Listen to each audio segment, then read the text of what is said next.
श्रीराम समर्थ. सुप्रभात. हिंदू जागृती न्यास व श्री घंटाळी मंदिर संस्थानच्या प्रभाते मनी या कार्यक्रमात डॉक्टर अश्विनी बापटचा सस्नेह नमस्कार. श्री ब्रह्मचैतन्य महाराज गोंदवलेकर प्रवचने. 9 मे. शुद्ध वातावरण व पवित्र आचरण. आपल्या घरातले वातावरण शुद्ध, शांत आणि पवित्र असावे.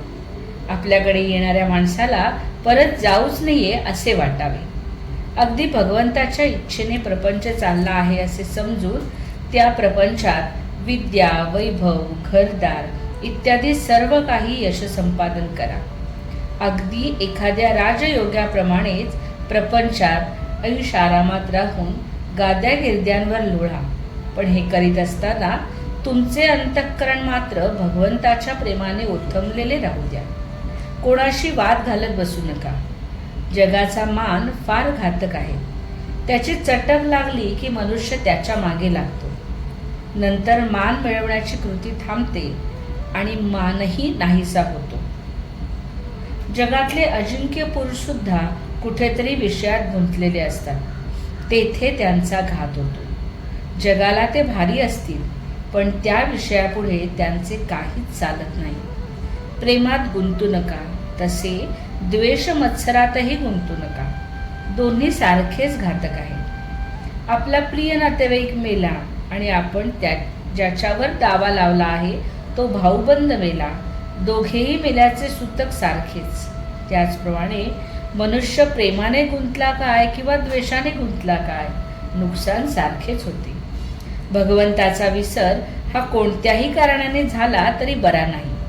मग प्रपंचात सुखसोयी असल्याने तो होवो किंवा प्रपंचात दुःख झाल्यामुळे होवो. ढोंग, बुवाबाजी इत्यादींच्या भानगडीत तुम्ही पडू नका.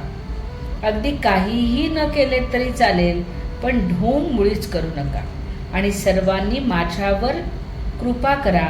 अगदी अनुभवाने मी सांगतो की बुवा होण्याच्या फंदात तुम्ही पडू नका.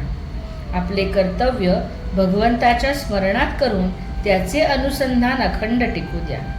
आमची अशी वृत्ती बनण्यासाठी संतांच्या संगतीची आपल्याला जरुरी आहे.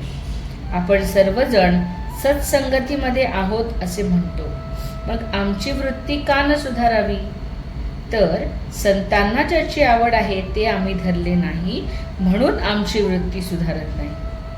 श्रीकृष्णाने उद्धवाला ज्ञान देऊन गोपींकडे पाठवले. भगवंताच्या नामामध्ये त्या रंगून गेल्या होत्या. गोपींचे नामावरचे प्रेम पाहून उद्धवाला आश्चर्य वाटले. नामामध्ये त्यांना भगवंत दिसत असे.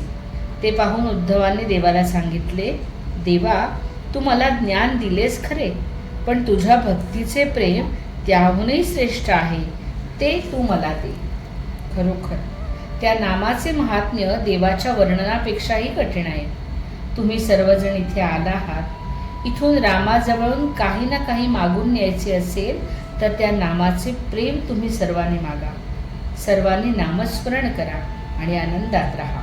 राम कृपा करील हा भरवसा बाळगा. बोधवचन.